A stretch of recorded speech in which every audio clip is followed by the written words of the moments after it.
Another theater story for you now. Garry Marshall worked on it and he knew it was happening, but he didn't live long enough to see the stage version of his 1990 film Pretty Woman debut on Broadway. Well, the musical is now at the Dolby Theatre in Hollywood, but for this story, we went to Garry's old office at what is now the Garry Marshall Theatre. Garry Marshall's office is pretty much how he left it when he left us almost 6 years ago. His memories are everywhere you look. He was looking at turning Pretty Woman, his much-loved movie with Richard Gere and Julia Roberts, into a Broadway musical. When it happened after his passing, there was a special performance in Garry's honor. Julia came with me and we sat together, but when the music swells, you can't not feel it. But we all know he's there. The cast talks about him. One night, one of the cast members said to me, you know, Garry was backstage tonight. I said, really? Next time you see him, say hi for me. Pretty Woman the musical is now touring the country, currently at the Dolby Theatre.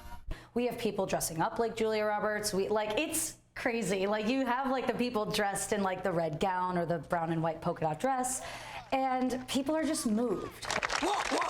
You're gonna see the red dress, you're gonna see the moment with the jewelry box, and the audience can't help but kind of chuckle at that because they're like, oh yeah, this is still an homage to the movie. If you were gonna buy this, how much would it cost?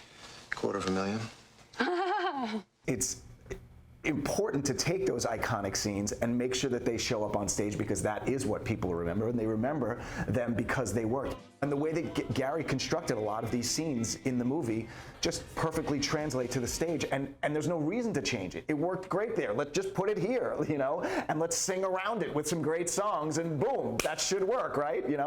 And it does. What may not work on stage worked for Garry his entire career.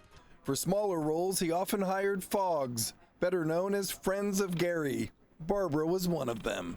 And if he was having dinner and a waitress would say something nice to him or something, and she'd say, can I be in your next movie? He'd say, give me your name and address. No matter where we were. It was amazing. And he would mostly do it. I loved him. Pretty Woman, the musical, is playing at the Dolby Theatre through July 3rd, and then it moves on to Orange County for 2 weeks at the Sagerstrom Center in Costa Mesa. Live from home, George Pennacchio, ABC7 Eyewitness News. Would love to check that out. All right, George, thank you.